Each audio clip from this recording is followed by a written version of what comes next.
Well, welcome everyone. I'm Eric Weissman, Vice President of External Relations with Centrifuge. Thank you for joining the Centrifuge Startup Series. This is a program offering of Centrifuge for our members and for members of the community. Something that we've started to do, so I've been with Centrifuge for 8 years now. And part of the founding team, and this has always been part of our DNA, is to help entrepreneurs, help move them to the next lily pad in their journey.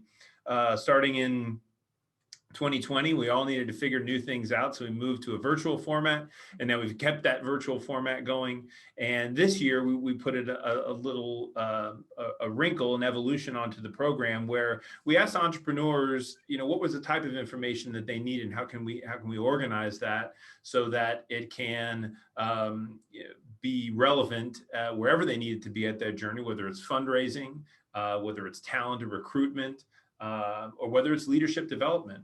So this is, we're almost wrapping up the first part of the year, right, Catherine? I think we got one more left in June. Catherine Prigge is my counterpart here at Centrifuge.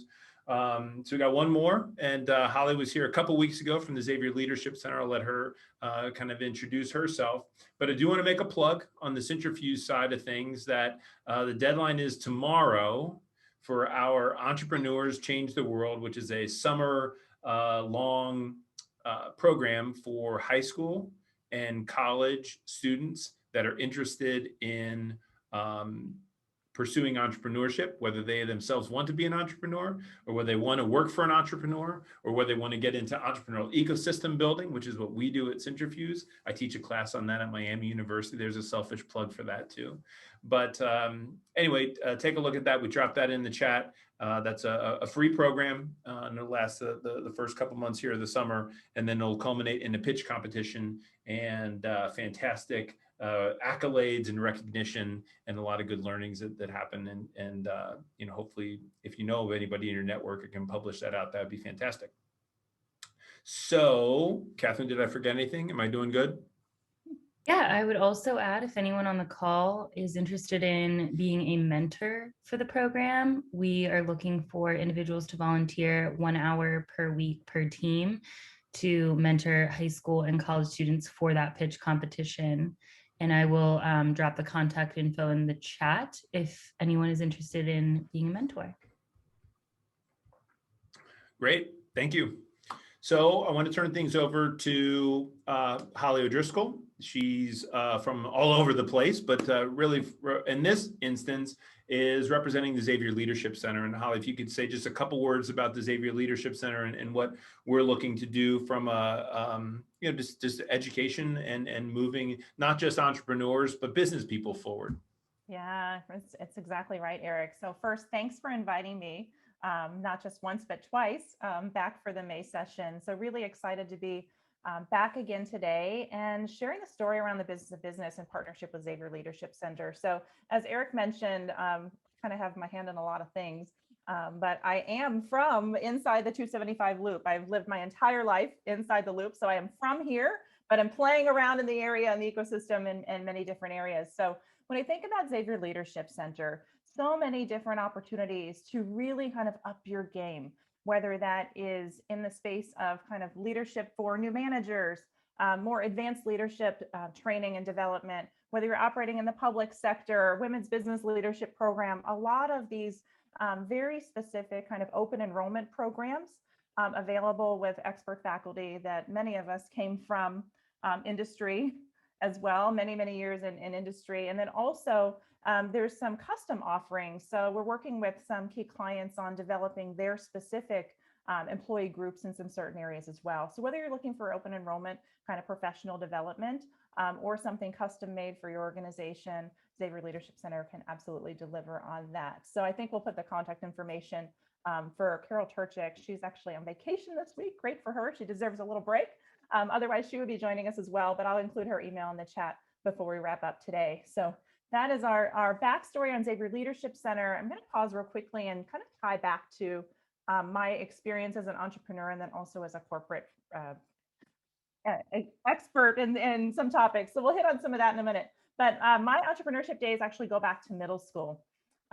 In middle school, I had one of those really nice zipper pouches for pens and pencils. and I'd fill them up quite nicely. Sometimes my classmates wouldn't necessarily have all of their equipment.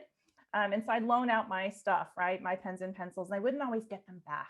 And I thought, boy, there's got to be a better way. And so I opened a pen and pencil rental business. It was 2 cents a minute for a pencil and 5 cents a minute for a pen. And I came home at the end of the week and my mom says, what's going on? You've got this bag of money. And I said, I'm running a business. And she goes, hold on a second. What do you mean? Just don't rock the boat, go with the flow. And I think that's just not how I see the world, right? So this idea of kind of pushing the boundaries and challenging assumptions and kind of pushing to see what's possible has always been a part of who I am, long before it was in vogue, right? So I used to get kind of contained by some of those messages of kind of stay in your lane, think here, this is the box, and those kind of things. And certainly as of late, it's something that has become increasingly popular and viewed positively. So I'm grateful for that as well. After middle school and after college, I joined Procter & Gamble in 1996 in the engineering organization. Spent 6 years on the technical side of the business, really working on microemulsion characterization at different facilities around the world. Turns out I wasn't in love with microemulsions, go figure. I went back and got an MBA and moved to the commercial side of the business. So there I had a variety of roles in the design organization. And most recently, prior to my exit, I spent about 10 years practicing and really kind of evangelizing and training and facilitating programs on design thinking, or one way of looking at human-centered innovation. So a lot of challenges tackled using that approach for innovation, strategy, and leadership, all of those wrapped up. And so we have a program on that at Xavier Leadership Center as well. Then I left in 2018 to really focus on bringing more of that kind of work to other organizations around the world. And so it's been a really fun ride. Eric and I partner at Miami in their entrepreneurship program as well. I'm one of the consultants at Xavier Leadership Center and facilitators there. I was running the exec ed program in design thinking at Rutgers University for 3 years before I decided to pull back due to travel reasons in 2020, not knowing travel would be completely shut down in 2020. So ready to get on a plane again for sure. But that's my backstory. I'm coming to you today from Cincinnati, inside the loop, at home. We have 4 kids and 2 horses and 2 bunnies and a dog, and my husband works at Fifth Third. So lots of chaos going on in our house all the time. But today, when we think about covering off the business of the business, so I've seen the business from both sides, right? And you could argue even kind of as a budding entrepreneur in middle school, but through a corporate lens, right? Really understanding what does it take to kind of close the quarter? What does the P&L look like? How do we think about that? And then as an entrepreneur, right? How do you think about keeping the pipeline full? And what does that mean? And how do you really start to build that business when you don't have the support of kind of a large global organization kind of wrapped around you in that way? So think about the business of the business. 3 areas of focus I want to hit on today. I want to talk about some different ways to grow a business. And often I find that people expect that to be far more complex than it actually is. So I want to offer you a simple framework to think about ways to grow a business. Some strategy fundamentals. Perhaps you've heard the language of kind of where to play, how to win in the past as related to strategy. I also want to talk about your aspirational goal. What is this thing that you're striving for? And how to drive clarity on that as well, and to be able to talk about it with great intention. And I'll give you an example of my own. And then strategy is really great, but if your organization isn't built to deliver on the strategy, it's kind of all for naught. And so I think this piece on the last bullet here around the STAR model, Jay Galbraith's STAR model, on how do you bring that to life inside the organization is a really critical piece that's often overlooked. So we're going to walk through that today as well to really give you a framework and background on how do you think about coming after these things if you're running your business as an entrepreneur. So hopefully that is what you thought you were coming for today. So as we think about ways to grow a business, 3 core areas of focus, right? You can either sell more stuff, right? You can make more money off of the stuff you're selling, or you can make your assets work harder. Sometimes that's equipment, sometimes that's contracts, sometimes that's you, your people, right? All of those things, or ways of borrowing money. But these 4 buckets are the path to growing profit, right? And cash is king. Every entrepreneur knows that, right? How do you start to keep your cash flow moving along such that your business can grow? And so I call this the sideways Christmas tree, right? Because if you kind of do one of these, that's what it looks like. And so this level of simplicity, these circles, a really simple way of thinking about how to grow the business. And we'll send these out in PDF as well. But this is the simple framework to think about, wow, what's your business doing to think about sales growth? How is that contributing to your profit growth? How is that expression of margin improvement looking over time, right? Maybe when you're still in the make a little, learn a little phase, things look a bit differently for you, right? But how do you start to drive that value proposition of scale and use that as an opportunity to increase your profit and also drive your cash flow and allow your business to grow? So simple, but a lot of double clicks in there. So I want to offer one look at the double clicks for a second. So this is kind of widening the base of the Christmas tree. So when you think about, well, how do I think about sales growth? Market, right? How do I explore maybe a new market? It's one of the things that we talk about quite a bit in our business innovation certificate program at Xavier, right? On how do we think about really pulling this forward and bringing these elements to life. Here you can see how some of these contribute to those 3 buckets that we talked about earlier, right? And when you think about your kind of margin elements in there as well, right? All of that, what's going on with your raw material costs? What's going on with your marketing spend? What's going on with your FTE costs? And right, everything that's kind of baked into that as well. And how do you think about kind of shoring that up such that you've got a robust path to driving that cash flow and business growth? So I know we've got actually pretty a small group. I think we had, what did she say? 150 or so, Catherine, signed on. So I think we've got a little bit of time to open up some conversation here as well, to think about any comments, questions, reactions to what I've shown you in this sideways Christmas tree diagram. Certainly, this is a framework that was well circulated inside the P&G organization, but it's one that's so darn simple that it's really got a lot of legs even beyond, right? So would love to open it up to any questions, comments, reactions to what I've captured here before we go ahead and move on to the next stage of this.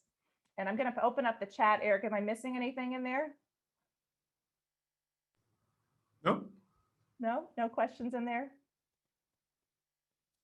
Right. So I do see one. So how do you keep all of this organized?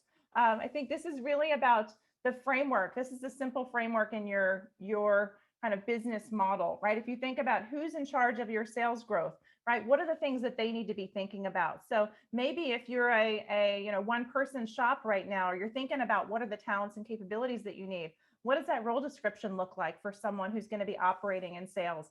Hey, they need to be really in charge and thinking about how do you grow this market? What's the right pricing strategy? How do you think about bringing that into the mix of product offerings, right? What is a good, better, best option that might come in there? And how do you think about kind of driving that from a share stance, right? So these things are really important. Yeah, Teresa, great question on, is moving into new markets, new products captured in market growth?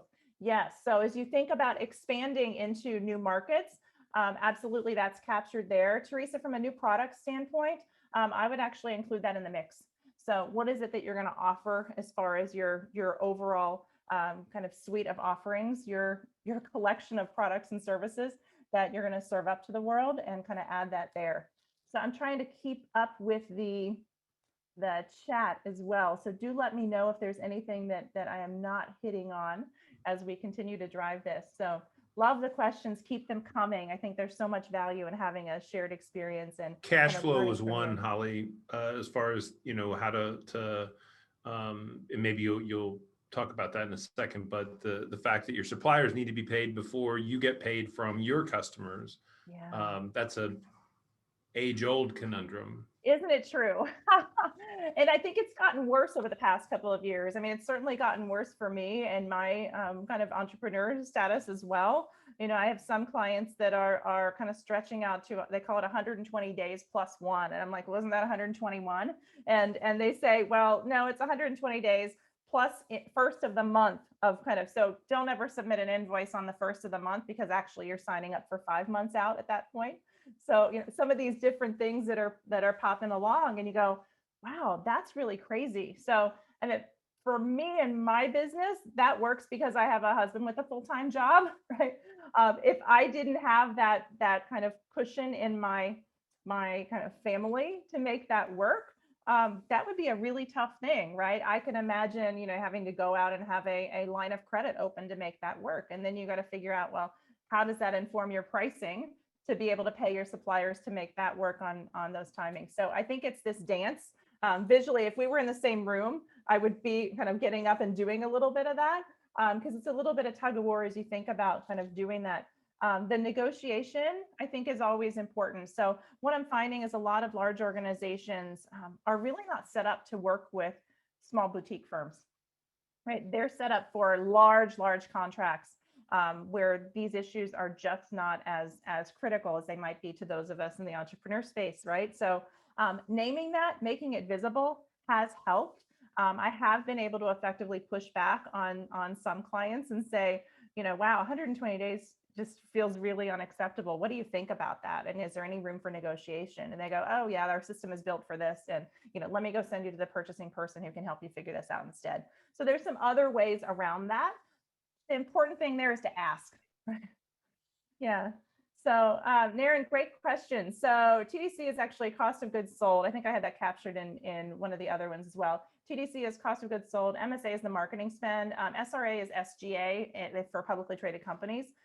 So cost of goods sold is kind of an obvious one. Marketing spend is another that's pretty clear. SGA is really your headcount and your research. So if you think about all of your FTE costs, maybe the insurance that goes along with that, or certainly travel budget sometimes pops up in there too. So these are more kind of accounting terms as you think about really driving clarity on your balance sheet and on your P&L on kind of where that money is going. So great question.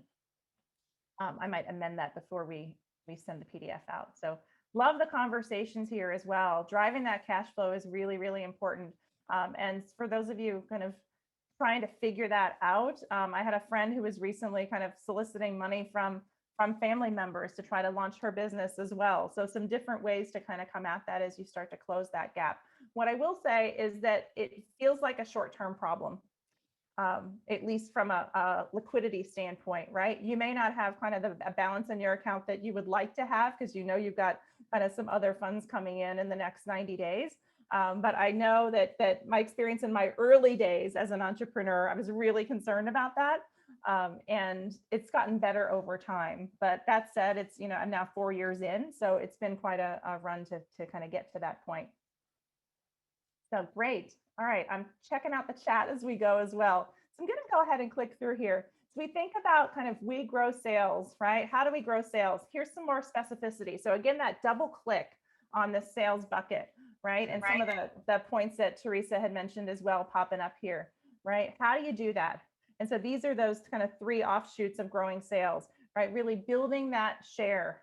Often it's easier to do if you're in your current category space, but that doesn't mean that you can't kind of branch out into some other adjacent categories. But it really starts to kind of line up in this space around kind of new product offerings, innovation, right? What are the innovations that you can offer and start to bring those elements to life as well? And as you think about kind of expanding there, right? How do you do that? So as you're talking about building this share kind of where you are today, right? Introducing some innovation, expanding your lineup of offerings, right? And then kind of expanding where you're playing. And so some of this language will pop up again when we talk about kind of where to play, how to win. But here's kind of the double click on kind of how we think about really growing sales. And same kind of thing around margin. Sometimes, this is the less sexy side of entrepreneurship, but really, really important, right? Everybody wants to go and fall in love with the problem and their user and prototype their solutions. And all of that is super fun and meaningful work. But you're in a business, right? Most of us are not running nonprofits, right? So how do you have the consciousness and the awareness to really work on improving your profit margin too? How do we do that? So spend less money, right? Anyone that's ever worked in a large corporation has heard this tune 1,000 times, perhaps on a daily basis in that space. So, how do you spend less? What does it look like? How do you kind of build into that enhancement of the mix, right? So how do you get more out of your supply chain and your value in that space? Raising prices. I'm shocked at how many people are afraid to raise prices. Shocked, right? I'm working with a client now who had to take 2 price increases during the COVID year, and they hadn't done that in about 8 years. And I said, why not? They said, we were really afraid. I said, what are you afraid of? They said, we just were afraid people were going to walk away. And I said, well, what's your competition doing? Oh, they've been raising prices every year. So I said, are they losing share? No, they're not losing share. Well, tell me about what's driving that. So sometimes this fear of kind of making it more valuable is actually one of the things that holds people back. And as you think about really the value proposition that comes into that space as well, sometimes things with a higher price actually do have a higher value proposition or a value impression versus something of a lower cost offering. So I would play with your market and what you know about your end consumer, your end customer, your partners on what does that really look like as related to raising price, and where is that sensitivity and perhaps that ceiling that you need to be sensitive to, but also have the courage to kind of lean in and explore a little bit. So leveraging scale, this is one I think that comes up quite a bit as well. And certainly you can do that by, buying more capacity in your supply chain to be able to, if you've got bottles, for example, buying 1 million bottles instead of 10,000 bottles is going to get you an opportunity to leverage scale, but not every organization is set up to do that. So I think there's even an opportunity from a human standpoint. How do you leverage scale in your network? I'm part of an on-demand network that none of us as kind of solo entrepreneurs want to have full-time employees, but we kind of have this amoeba-like orientation to leveraging scale such that we can tackle bigger client projects at any given moment.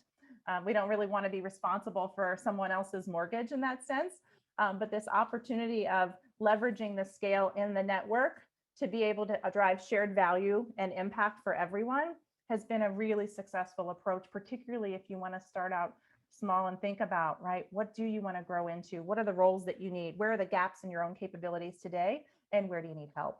So some different ways of kind of thinking about that as well. Here's why it helps your margin, because it's on demand, right? It's not capacity that you have to buy for the entire year like an FTE would be. So you can buy pieces of time as needed on demand rather than kind of investing in a full-time headcount if that's an operational approach that you're willing to take. So let's see what's popping up on the chat here. It's best to start tighter margins, move for growth. I think it's the classic consultant response of it depends on what's happening in your market, what's showing up for you, right? What do you know about some of those areas? And I think this is part of your prototyping work that you can do up front to really learn, right? How much would you consider paying for this thing? What is the value proposition there? How do you do that research the same way you would any other level of user research to think about price sensitivity and what is that margin kind of target that you can aim for?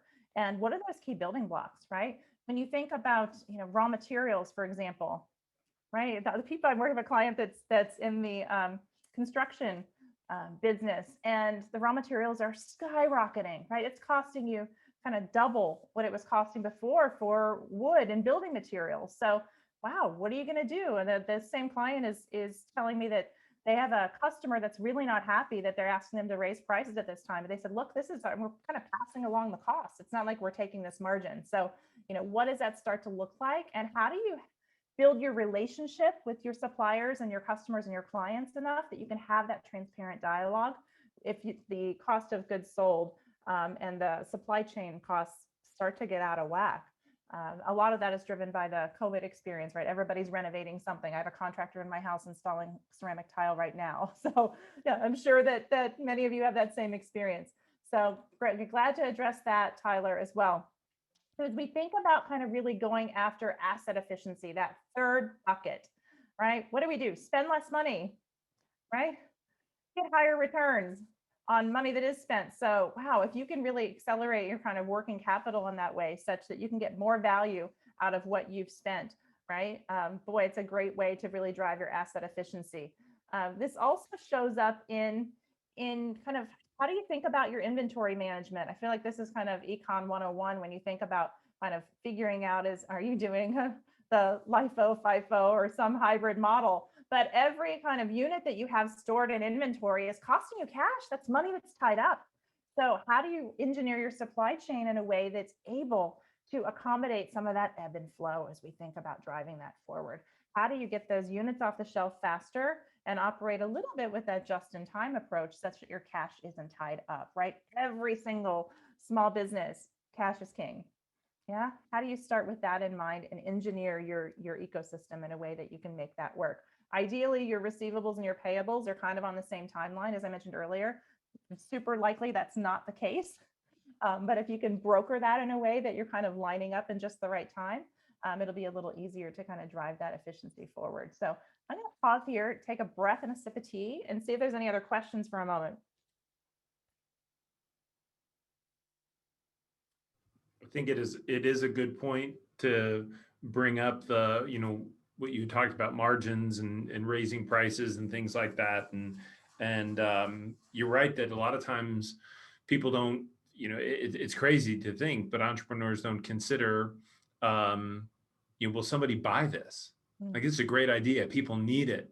I need it, but will somebody buy it? So if you don't have a customer, if you don't have somebody paying for what it's just an idea, right? It's not a business. Right. Yeah, so true. And it does seem to be something that's so common, Eric. And, one way to come at that, certainly if you've got a product or a service to offer, which most of us do in some way, is deprivation research. So if you serve up a prototype or you make a small batch of things and you have people actually transact and buy it, and then you tell them, sorry, there's none left, are they unhappy? Or if you go back and you take it away, are they excited? Or are they unhappy? Are they indifferent? Like, what's showing up for them? You can do that level of user research as well. So if I handed you a new bottle of wine, right?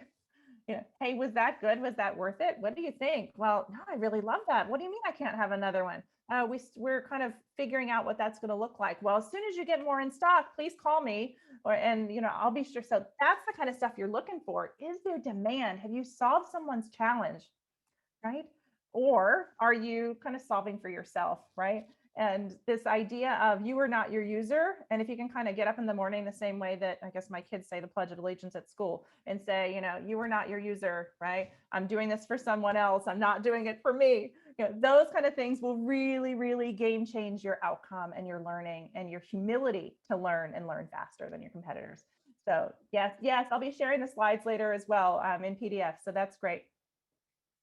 Good. All right, I'm going to keep moving on. Eric, please stop me if there's some other things that are popping up in the chat. We'll hit it. Yeah, okay. Thanks. I'm going to transition a bit. This is a quick video as we start to move from kind of these ways to grow a business into strategy fundamentals. So we'll watch this real quickly and I want to hear your reaction. How do I know? A lot of people, when they think of the phrase, how do I know, they always want to put the what behind it. How do I know what I'm supposed to do? The question that you really should ask is, how do I know why I'm here? Because when you know your why, your what becomes more clear and more impactful. If you know, like for instance, people know that I do comedy, but that's what I do. My why is to inspire people to walk in purpose. So I can do comedy, I can write books, I can be in a movie, because all of it is motivated by my why. In fact, I have a new web series out called Michael Jr. Break Time. We probably just did the 6th episode. It's on YouTube. So every single Wednesday at 3 o'clock, we drop a new episode on YouTube of Michael Jr. Break Time. What it is it's me. I travel around the country and I do stand-up comedy, in case you didn't know. And in the middle of my comedy set sometime, I'll stop and just talk to my audience.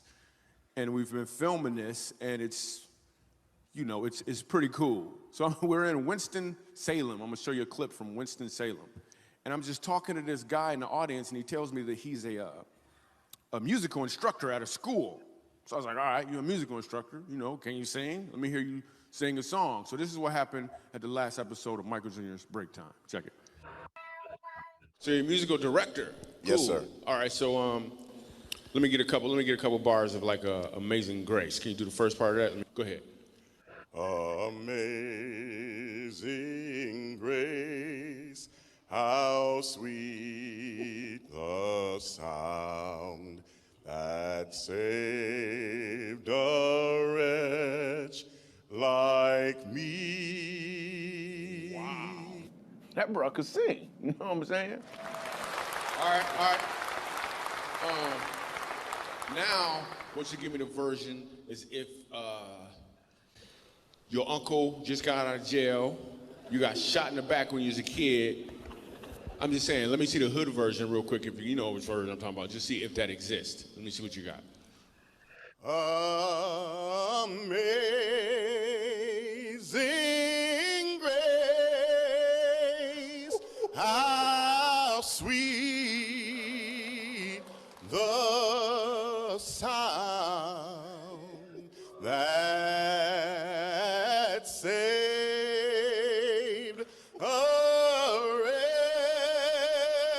like me.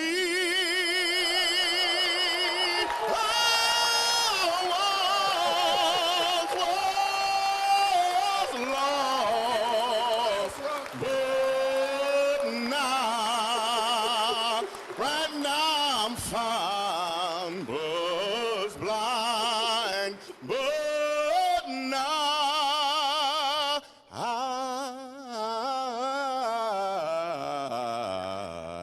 I see.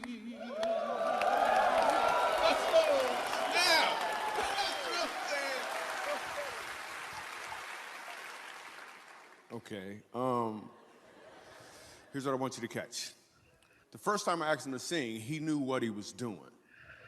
The second time, he knew why he was doing it. When you know your why, your what becomes more impactful because you're walking towards or in your purpose. And there it is, right? So what does that have to do with managing your business? And let me talk about why this matters so much. Because if you don't know kind of why you're serving up this solution, other than you're super excited to have an idea that you think you can sell to the world, right?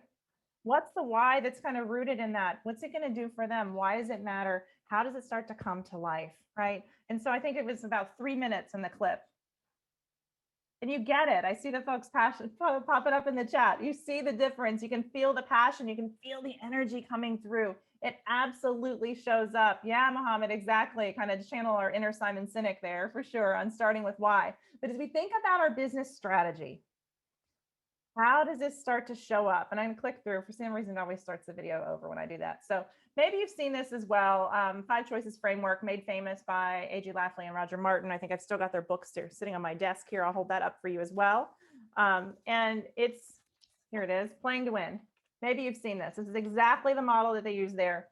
But this idea of winning aspiration and really connecting with the why for your target, whether that's customer, consumer, kind of whatever your end user looks like, figuring that out and telling some magic about it and making people feel something. I think that's the biggest differentiator, right? Certainly in some of the pitches that Eric and I see from the students at Miami, the ones that make you feel something, that story, that connection, hey, here's why this matters, right? Do you see the power in what we're solving for? That's where it starts to come to life. So you get your winning aspiration from that story, but then also, so what does that mean for your business? So you're sitting in this purpose space. So I'm going to walk you through some of these spaces today. We're going to hit on winning aspiration, where to play, how to win, and then the capabilities conversation using the Jake Albert STAR model. So here we go.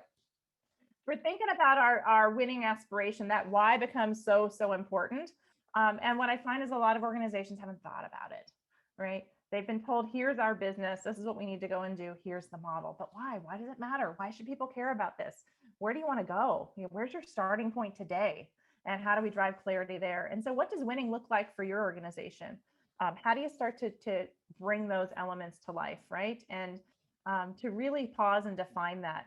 And then to serve it up in a way that people can go, oh, I get it. And absolutely, I'll invest in you. Absolutely, I want this item, right? That it's a no-brainer. Last time we talked about influencing without authority and this idea of how quickly can you get to yes, right? How can you see around the corners? Another great book, by the way, Rita McGrath from Columbia Business School.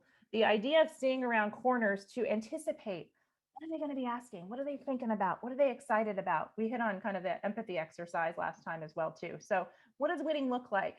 And so this aspiration is this vision for the future. What does it look like for you after you've kind of shored up your why? And what are your business goals that show up there? So I wanted to give you some examples as well. So this is kind of straight out of the book that I was holding up here before as well. They talk about some really nice examples that are available for use. So the space for Olay, right? Prior to this, Olay was kind of, we used to call it Olay for Old Lady, Oil of Old Lady, the pink beauty fluid, right? And so really kind of taking a step up into more of a premium experience. So the target kind of 21 years ago was really focused in how can we become kind of the share leader in this market, right? Inside of North America. Hoping for $1 billion in sales. They've certainly passed that by now. And kind of global share among top 3 in skincare, right? So these really line up to say, hey, what is it that we're aiming for? And so as you kind of enroll your organization and what's their work, what are the skill sets that you need? if you've got your why shored up, your story, and you use that to translate into your winning aspirations of kind of the difference that you want to make in your business, then you can start to say, hey, here's the role that I need to make that work, right? Everyone's work plan is informed by what's showing up in these spaces. Here's another example for you.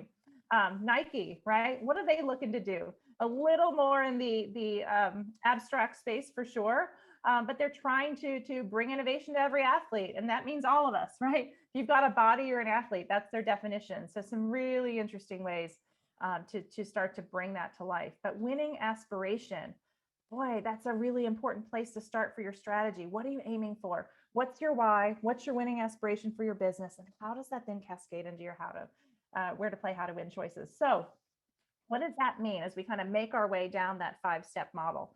When you think about your where to play choices, right? This is kind of laddering back to the ways to grow a business on where do you want to show up, right? What markets do you want to play in?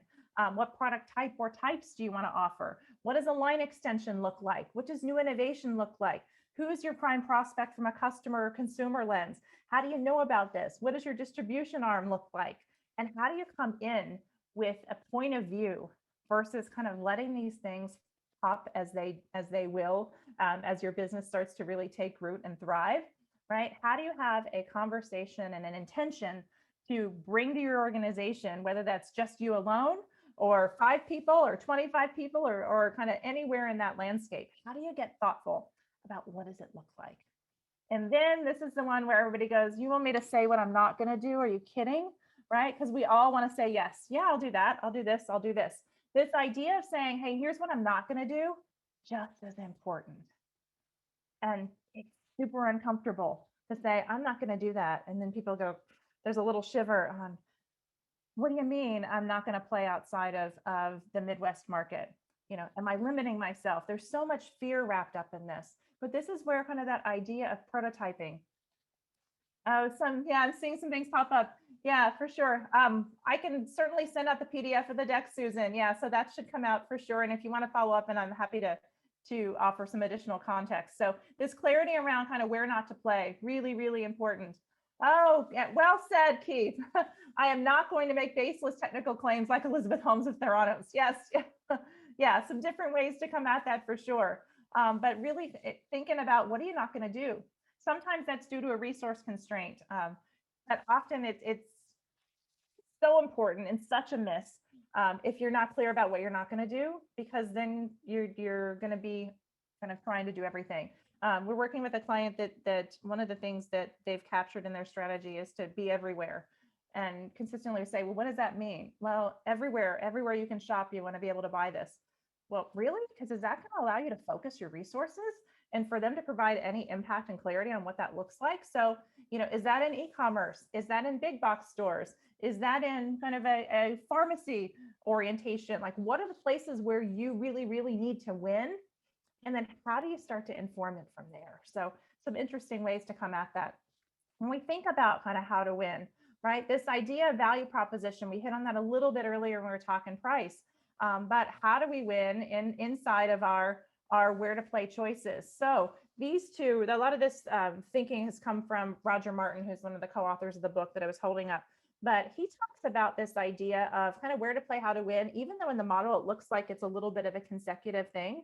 Where to play, how to win are so intertwined, right? So as you think about your where to play, how do you prototype some how to win choices that might make you win in that where to play space? And do that for multiple scenarios, right? So if I think about my where to play here, what are my how to wins that fall out of that? What about this space for my where to play? What are the how to wins that fall out of that? And then so how do you navigate this? Hey, I've got multiple ways to come at it.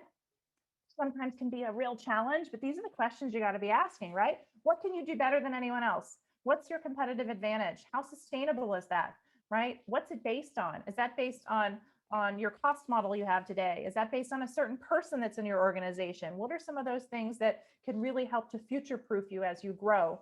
And so what is your role? Are you trying to kind of be parity with your key competitor? Are you trying to play the game better? Or are you trying to change the game, right? So you think about kind of laddering up in those spaces. So crazy fun conversations to have within your team, and not easy. But if you think about really building your business, these are some of the bedrock conversations to have to really step into that space of growth. So when we think about kind of bringing this to life. One of the places where people consistently get stuck is I've done all this thoughtful strategy work, and for some reason my business isn't growing. Well, okay, what did you do with your organization to ensure that your strategy work was actually going to take root? So if you say, hey, I need a formulator to develop this kind of line of products I have in my pipeline, that's on your strategy, but you don't have the formulator, you don't have the right people. So this model by Jay Galbraith, known as the STAR model, is really that organizational support to allow your strategy to take root and to thrive in your business, right? So the strategy bubbles at the top for a reason of the STAR. Everything else falls from that, right? When you think about what people do you need in your organization, what org design do you need, what processes need to be in place, right? This is where some of your payment things can either get hung up or really kind of be broken open. What's the reward structure that you need to bring to life? And so these are things that feel a whole lot less sexy for sure, and are so absolutely important, right? Your strategy is only good as your ability to deliver on the strategy. And the things in this STAR model are what kind of either free you up or hold you back on what that looks like. So here's a question coming in. What if your capability gap is sales?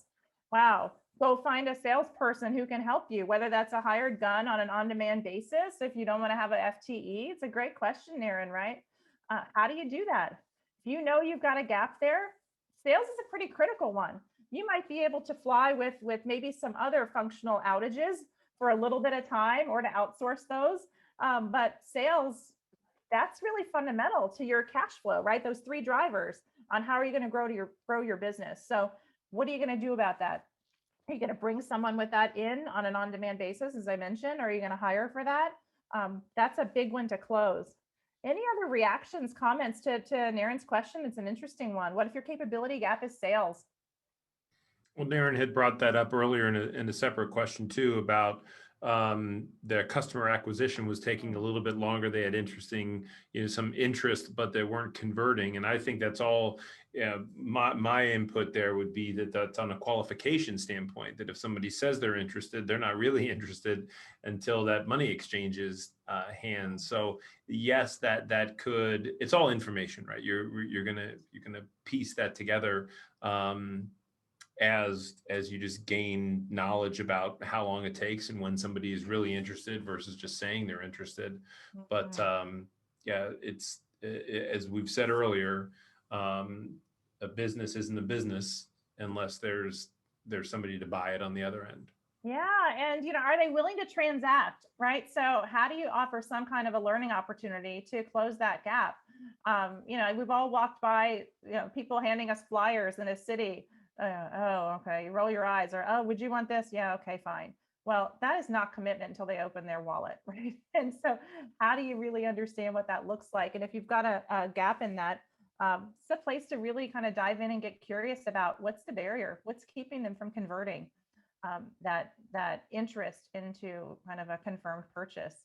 And until you know about that story, right, I think it's a really hard gap to fill until you know what those barriers are. What's holding people back? What's keeping them from getting to yes and opening their wallet? And how do you learn about that in a really humble way? Because you might learn some things that are really unpleasant to hear, maybe things that you're like, oh, I kind of had a gut feeling about that, but I didn't want to hear it. Don't let that hold you back, right? The learning and the insight is really, really rooted in your humility for sure. Yeah, Naren, exactly. Drilling into the insight, absolutely. Get curious. Yeah. And as you think about kind of looking into some of those spaces, right? Even people is an interesting one. Working with the client who just hired a chief strategy officer from the outside. And what they hired her for was to bring this outside perspective to life. A lot of the other C-suite executives had been kind of homegrown. And so in her role, how do you onboard her in a really thoughtful way such that she can best deliver on her role for strategy? But also be able to benefit from the times when she pushes back, right? So how do you create that awareness and climate inside the organization? So this is why this work is so hard, right? The strategy is challenging in its own right, but if you can't deliver on the strategy because you haven't thought about the organizational design and the capabilities that are needed, Wow, I don't know how you go after your strategy in a thoughtful way without addressing some of these points. Yeah. Any questions related to the STAR model? Maybe you've seen this before, maybe you're using it. Fingers crossed that's true. Or maybe it's completely new.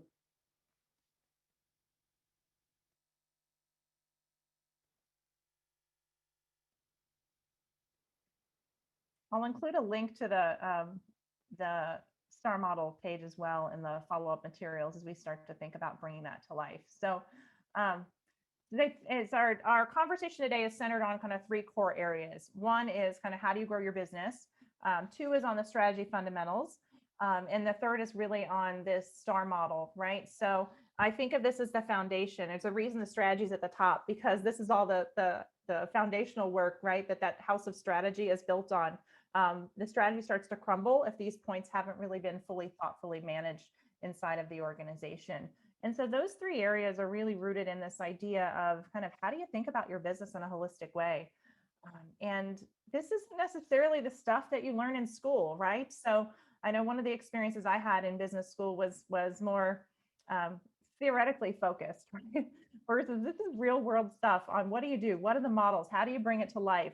How do you actually do the work of strategy? And then how do you build the capabilities and have those tough conversations in your organization? So I mentioned earlier that I was going to share with you my why when we were talking about that earlier as well with the Michael Jr. video.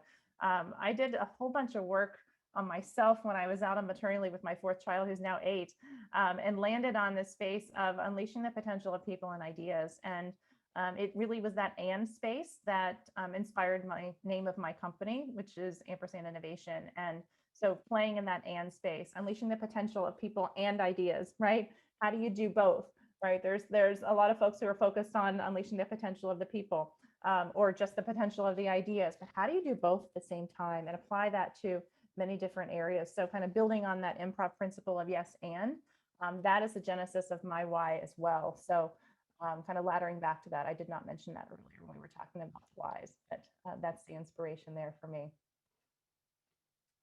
But any other questions as we think about this?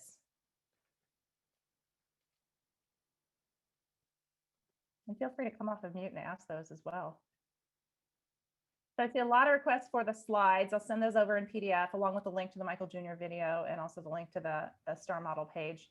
I think I captured the book a couple of times as well, the Playing to Win, some really great stuff popping out of there. So with that in mind, that is all I had for today. I know we're a couple minutes ahead. So we'd love to open it up to any other questions, comments, reactions that you have as related to kind of questions maybe about growing your business or how that's showing up for you. So Holly, I think this is great, and thank you for your insight and just scratching the surface of a lot of things. And hopefully, people will, will speak up here. But I just think that some of the things that I am writing down is to have subsequent sessions, maybe workshops on sales. And as plain as that may be to some of us, that my goodness, you need to figure that out. That's a foreign subject. And I think for a lot of passionate entrepreneurs, they overlook that part, that is going to be difficult, that you're going to have to convince somebody, you're going to have to overcome objections, you're going to have to qualify, you're going to have to close the deal, all of these, there are distinct sections to that. So having workshops on sales and then pricing is another one. And we've got a good partner and a friend of Centrifuse called Eric Baumgartner. I don't know if you've run into him and Xavier. Him. Yeah, for sure. Yeah. But that's always been one of the most popular sessions, and we just didn't get it synced up at the beginning of this first half of the year. But he's interested, and pricing is critical. And that was another question that was on the chat earlier: is how do you price your services? And that's it's tough, and sometimes you gotta. There are strategies of the freemium model, and pricing yourself out of the market can kill you. That's what I'm taking, is those are two things that we need to do. Got it.